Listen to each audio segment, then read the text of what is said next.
di leen xamal ne rek tey suñu jataay bi jataayu jàmm ak salaam la jataayu mbooloo Benno Bokk Yaakaar ñoo fi teew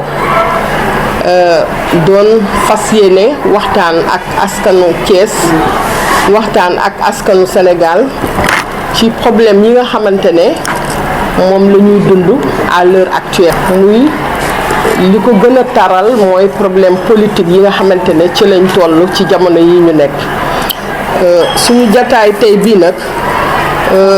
madame Seynabou Ndiéguène bu APR mi ngi ci teew ci conférence de presse bi man mii di wax ak yéen votre serviteur madame Ka Mame Diarra Bousso de la LD maa ngi fi teew madame Aïssatou Coulibaly honorable député de AJ mi ngi fi teew madame Mbarou Dieng responsable départemental PS moo ngi fi toog madame Aïda Diop responsable départemental MSU mi ngi fi toog madame Khar Sall responsable départemental RND moo ngi fi toog madame Maguette Kobar responsable politique APR mu ngi fi toog madame Diarietou Ba responsable politique APR mu ngi ci toog ak yeneen responsable yu bëri yoo xamante ne yii ci parti yooyu ma lim ci lañu bokk ñu ngi fi teew ñoom tamit ñoo ngi rafetlu seen teewaay yéen ñëpp wax bi nag moom du gudd parce que am na ñoo xamante ne ñii ñu ngi toog war a développer wax bi mais damay wax ne rek ñun ñi nga xamante ne ñoo fi teew ci turu Benno suñu ay parti yi nga xamante ne ci lañu bokk cosaanoo fa yàgg fa di ci yëngatu ñooñu yebal ci biir Benno bi ñu fas yéene ànd ak suñu nawle jigéen yi liggéey fii ñu toll nii le constat mooy l'heure n'est pas aux invectives du affaire xasante du affaire xuloo du affaire xëccoo du affaire diw fii la bokk wala bokkul fii li ci xew mooy ñun ñi ngi ci biir Benno incha allah fas yéene liggéey ci biir Benno masuñu génn Benno bi ñu sosee Benno ba léegi bi ñu duggee ci politique ba léegi également masuñu génn ci suñu ligne politique bu parti ñu ngi fa di liggéey di yëngatu di def li nga xamante ne moom lañu suñu parti sas loolu mooy li nga xamante ne moo waral jataay bii ñu toog tey jii àndandoo ko ak suñu nawle waa Benno fas yéene nag liggéey woo suñu nawle jigéen ñëpp ñu booloo ànd di liggéey bàyyi xuloo bàyyi xëccoo bàyyi xeex booloo nekk benn say di xàccandoo di dóorandoo parce que ñun li ñu wut mooy que suñu coalition Benno bii am la majorité à l'Assemblée nationale majorité boobu la ñuy rechercher majorité boobu mooy consolider jataayu Macky Sall ci bopp réew mi te foog naa ne ñun looloo ñu tax a jóg loolu mooy suñu ittee du ma sàmba suñu ittee du ma demba suñu ittee mooy jël suñu xel suñu xalaat suñu doole suñu xam-xam ak suñuy xame ñu liggéey loo xamante ne lii yàlla dina def suñu coalition bi incha allah au soir des élections ñu génn victorieux des urnes loolu la ñuy ñaan yàlla donc ñoo ngi woo jigéen ñëpp ñu nekk Thiès kenn ku nekk nga teer say clivage daal di ñëw ñu àndandoo Benno liggéey ngir suñu Benno bi jëm kanam suñu Benno bi am victoire au soir des élections législatives. Je vous remercie. Membre de l'Alliance pour la République, membre également de la coalition Benno Bokk Yaakaar. Le président Macky Sall waxoon sa fameuse phrase rek ne nous allons gagner ensemble et nous gouvernerons ensemble te boobu ba léegi dugg ci coalition bu nekk nag ñu ngi dugg ci dëkk bi wante man nag am na ci coalition yoo xam ne dañoo war a bàyyi terre opposition de salon def ni président de la République Macky Sall def xam ne ba mu soxlaa suffrage yu Sénégalais yi les moindres recoins du Sénégal la teg tànkam seet lan la Sénégalais seen i aspiration lan la Sénégalais na sër seen xol seet tamit nan ko war a mën a saafara te boobu ba léegi mi ngi ci parce que li ma naan président Macky Sall mooy président bu yërëm jigéen ndax nag fan yii sax nag ñu ñuy dégg invective yi am na ci ay jigéen yoo xam ne ay député lañu yoo xam ne ba ñu taxawee tey taxaw nag sa sol mbubbum amee yatu xeexukaay war nañ ko jëmale faneen fudul son excellence le président de la République ndax am na ci loo xam ni fan yee ba financement yi xewee ñu président ne nañ jàppale jigéen ñi parce que autonomisation de la femme la wax parce que PSE bi aussi dafa ne ñetti was la muy les femmes le monde rural et les jeunes te PSE kenn mënu ko wax sans pour autant parler de l'autonomisation de la femme femmes yooyu dañoo jël jàppale leen financer leen femmes yooyu nag boobu ba léegi l'invective à la bouche te femmes yooyu dañoo bëggoon ñu éclairer l'opinion nationale et internationale ñu wax ñu ban parti lañu bokk parce que ñun xool nañu ligmat nañu seetaat nañu xam ni chaque élection rek saa yi bu dem élection rek am na parti bu bees bu ñu àndal de l'AFP en passant par bés bu ñàkk ak yeneen parti ak tey Manko Wattu Sénégal donc il faudra que nag askan wi xam ni femmes yooyu yan parti la ñu bokk parce que koo xam ni da ngaa taxaw toujours l'invective à la bouche gisoo dara mandat électif rek la ñor leneen ñoru la il est grand temps que nag peuple sénégalais yi ubbi seen i bët xam ni luy war noonu woon ni nam opposition dootul doon opposition de salon ku bëgg dëkk bi da ngay dugg moindre recoin du Sénégal seeti askan wi waxtaan ak ñoom jéem a saafaraal askan wi seen i bébét te loolu la son excellence le président de la république def soo gisee PUDC bii ngay gis nii xam ni dafa xamaat lépp xam fa mu daan dem di fekki sénégalais askan wi xam ni ay tali amu ko woon mu ni suma faloo incha allahu rabbi dinaa leen jàppale si PUDC bourse familiale yi mu xam lan la sunu moromu jigéen di dund donc Thiès nag damay leen di appeler à l'unité parce que à l'unité mooy nañu teer ay këral invective amul njëriñ comme li ko jox sama camarade Mame Diarra de la LD waxee donc actuellement l'heure est à l'unité pour que ñu mën a jox une majorité confortable à son excellence le président de la République pour que mu mbébét mu am si peuple sénégalais mu mën ko eggale si jàmm ak salaam allahumma salli ala sayyidina. mais non ñi ngay wax ñaan la. jaaree ci tur yi boobu. si tur yan. député yooyu. député yi xanaa war ngeen ko xam rek parce que député bi fi nekk Djilembé chaque élection parti donc bëriwul ci député yi député Thiès yi xam ni chaque élection parti bëriwul ci député yi donc moom xam na Sénégal xam nañu turam ndax chaque élection rek parti bu bees donc nag chaque moom dafa dem ba xam ni mandat électif rek ko intéressé leneen intéressé ko. xanaa li mu wax daf leen déranger. dérangé wuñu aucunement parce que nag xam nga lu tax dérangé wuñu su doon moom bañ ko falee ba léegi dafa taxaw sampu si askan mbébétu askanu Thiès bi boobu ba léegi fa mu nekkoon ña ko faloon ànd ak ñoom ñu xam ni ba muy ànd ak ñooñu tamit conviction la ànd ak ñoom mais boobu ba léegi fu nekk gis nañ ko fa donc dérangé wuñu ni ñun li ñu naan léegi jigéenu Benno Bokk Yaakaar def nañu bloc pour fal député yi jox une large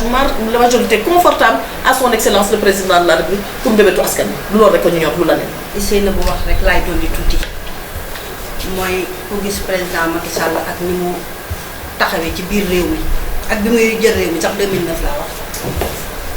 dugg ci biir àddina bi yépp dox ñu tudde ko tukki nemmeeku mu dem point zéro point xam li jigéen ñi di daj man ci côté jigéen ñi rek laay wax li jigéen ñi jànkonteel dox 3 kilomètres wuti ndox dox 3 kilomètres dem wuti mat tey mu gis loolu indi un programme ñu tuddee ko le programme PUDC muy programme d'urgence pour le développement communautaire donc defe naa ne loolu jigéen ñi war nañ cee gis seen bopp mu indi ay financement ni banques yi lim leen di lebal taux yi dafa bari dinaa leen lebal ci taux yi tuuti ngeen mën a liggéey suqali seen bopp suqali seen njaboot ñu jógee ci loolu mu dem ci santé parce que nag bala ngay wax émergence da ngay wér te yaakaar naa ni jigéen ñi actuellement seen faju yomb na faju ci seen bopp faj seen njaboot faj sax seeni borom kër donc mooy njaboot bi defe naa ne loolu aussi Macky Sall dox na ci yërmande ak yeneen yu bari yoo xam ne waroon nañ ko mën a énumérer tey donc képp koo xam ne tey yaa ngi gis loolu ci biir réew mi war ngaa taxaw delloo ko njukkal jàppale ko mais am na ci ñoo xam ne tey jii defal na leen teraanga boo xam ne defalu ko sax ñi mu àndaloon ñun ñi àndoon ak moom APR alliance yi nga xam ne moom la am na ci ay mouvement yoo xam ne dañoo ñëwoon répondre ci mouvement de soutien Macky Sall tàllal leen loxo jox leen ay ndomboy tàgg ñooñu nag laa gis démb ñu taxaw ci télé bi di xas le président Macky Sall nit dafay am lu muy rus ñun de ñu ngi ci quinzaine bi waroon a évaluer am ay jigéen yu ñuy takkal ndomboy tànk waaye buñ ne woon tey jii kooku dinañ ko takkal ndomboy tànk muy Hélène Tine il faut oser le dire Hélène Tine moomu kenn du ko fii delloowaat benn njukkal parce que delloowul président njukkal ndax assemblée bi bu doon moom donc ak mouvement de soutien bi ci dugg tey nag maa ngi ko wattu Sénégal déedéet wattu seen bopp wuy parce que la ñu tuddee woon ca Ablaye Wade ba léegi mi ngi ci seen i poste moom la ñuy xare xale bi nag moo leen jaaxal xale bi jaaxal na leen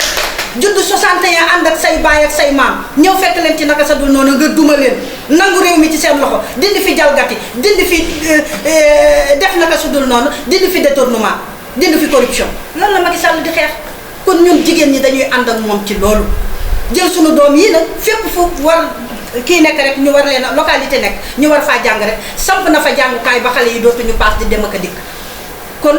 yaakaar naa ne ñun jigéen ñi ñun ñi jur doom yi ñun ñi ànd ak yéen góor ñi ngeen di sunuy borom kër ñun dañuy sant Macky Sall di ko gërëm. man la Mbarou Dieng présidente départementale des femmes du parti socialiste de Thiès donc li ma ciy wax mooy man je lance un appel ci jigéen ñëpp pour ñu ñëw ñu àndandoo nekk benn liggéey pour jox au président une majorité confortable comme ni ko ñëpp waxee ndax yaakaar naa ne benn ennemi la ñu am muy Manko Wattu Sénégal li Fama wax ci Manko doy na li ñu wax aussi ci Hélène du ma ci dellu siwaat mais li may appel bi may lancé mooy ne benn ennemi la ñu am muy Manko Wattu Sénégal parce que dañuy faral di wax ne face à un ennemi commun il faut ñu adopter une stratégie commune te stratégie commune du lenn lu dul ñun ñëpp ñu teer suñuy këral ñu bokk xàccandoo dóorandoo liggéey confortablement parce que xam nañ ne doole ji nekkatul ci góor ñi de ci jigéen ñi la nekk loolu aussi il faut que ñu xam ko te wax dëgg yàlla depuis les inscriptions Benno mi ngi liggéey la main dans la main ñi ngi ànd di liggéey boo xamante ne nii macha allah donc li ñuy de bëgg li ma bëgg daal man personnellement mooy suñu camarades yi nga xamante ne nii exeguñu ñu tàllal leen loxo ñu ñëw ñu bokk liggéey parce que y a de la matière muy lan élection la ñu jëm dans 2 mois élection yi pour lan la législative la pour falaat Macky Sall damay gis waa Wattu Sénégal ñu naan Ablaye Wade dina ñëw tey dina ñëw suba dina ñëw gannaaw suba affaire daf may jaaxal parce que man defe naa ne ba ma juddoo ba léegi musuma gis ko am 100 ans ay xale yu tuuti waroon taxaw tey ji ci sa kanam défendre la ngay jëli ko am 100 ans pour jiital ko yow daal làqatu ci gannaaw parce que nag doole dañ ko séntu ci jeune mais séntuñ ko ci mag donc suñu toogee waa Wattu naan Ablaye dina ñëw mënuñu def marche réussir nit ñi gëmuñu leen daanaka seen force yëpp ñu ngi ko wéer ci mag moo xamante ne nii tey jii ku wéeru ci moom wéeru ci sàkket boo xamante ne nii xeer ya max na di tax ba max na kon defe naa ne ku ci wéeruwul ci dara xale daf daan jël mag teg ko ci gannaaw parce que bu guerre amee ci dëkk wala problème am dañ daan jël mag ñi jigéen ñi xale yi nëbb leen fenn ñi am doole génn wax ak ñi nga xamante ne ñooy ennemi yi mais cette fois-ci ñu bëgg a jël koo xamante ne 100 ans la am mettre ko au devant de la scène pour def ay preuve am ba jeexal man loolu moo ma jaaxal ci Wattu Sénégal defe naa ne Ablaye Wade moo ñëw di leen wattu ñoom gone yi mag mii ñëw war a wattu gone yi te gone yi waroon a wattu mag ñi man foofu la sama équation nekk ngeen baal ma sama. dañoo jàpp ne politique bi nga xamante ne moo fi nekkoon ñun dañoo gëmul loolu mooy loo soxla rek da ngay gaawantu taxaw ci télé di wax lu la neex ak a rëgg a jóg a gañaxlu ñun dañoo wax débat ji di pare nañu ci ñu ñuy àbb ci ay xuloo pare nañu ci ñi nga xamante ne bu ñu soxlaa dara yow la ñuy yónni ngay gañaxoo ko wax loolu dafa jeex ñun daal li ñu gëm mooy ànd doon la liggéey nekk benn ndombo tànk bu ñu mës a takk nag ci ñaq rek lañ ko teg ci waxtaan ba mu leer ci bokk doomu aadama yi rek lañ ko teg waaye nag soo nekkee ni amoo loo wax amoo loo def ci loo lekk ci cere ji baax na boo ci lekkul xëpp nga ci suuf ñun boobooy suñu problème man may wax ne kon tey li nga xamante ne ñun waa Benno moo ñu ñor mooy àndandoo nekk benn àndandoo liggéey ba nga xam ne comme ni ko mbokk yi waxee assemblée ñu am fa toogaay bu confortable 2019 bi caq bi nga xam ne moom la suñu président Macky Sall tak loolu la ñu ñun suñuy leader de parti wax kii di Landing Savané kii di Tanor Dieng kii di Moustapha Niass képp ku ci nekk rek mënoon nañ leen a lim ci ñu bokk ci Benno yépp lan lañ ñu digal ñun mooy prix rek atte dañ ñu ne daal su nekkee APR woote nañ coalition bi woote na jóg leen ngeen àndandoo liggéey ak ñoom ndaxte nag wax dëgg yàlla Macky gàcc ngalamaan li mu mën yëpp def na li mu mën yëpp def na ko ndax gis nañ fi jël fi deful loolu li mu am wax nañ ko léegi lan moo tax mu xalaat ne su may financé du ma ko yemalee ci benn boor yal na nu yàlla musal ci jàmm di féete ko li mu am xamoon na ne xel ndax nit ki nag xam koo xam jikkoom a ko gën waaye nit ki lu dul dëgg du yàgg ba nga xamee ne financement am na dane waxuma la kuy politique ak ku dul politique jox leen ñëpp ku ne ci développement forum civilo kenn ku ci nekk la mu yelloo te yàlla wërsëgal ne loolu mën na caa jox leen ngeen liggéey waaye ñun lii la ñuy xaar ci président kon président na gudd fan te ku ne ko ne amir yal na gudd fan lii la ñu soxla loolu nag moo nu ñor tey ba ñu ne kii nañ ko taxawalaat nañ ko jàppalewaat bu nu gisoon leneen duñ ko def ndax ñun nag constance lan nuy woowee defe naa ne yéen journaliste yi war ngeen a xam ne parti yi ba ñu nekkee ci suñuy parti ba tey mosuñoo dan mosuñoo ran fan nu nekk rek la ñu nekk di xeex nag justice ak équité merci beaucoup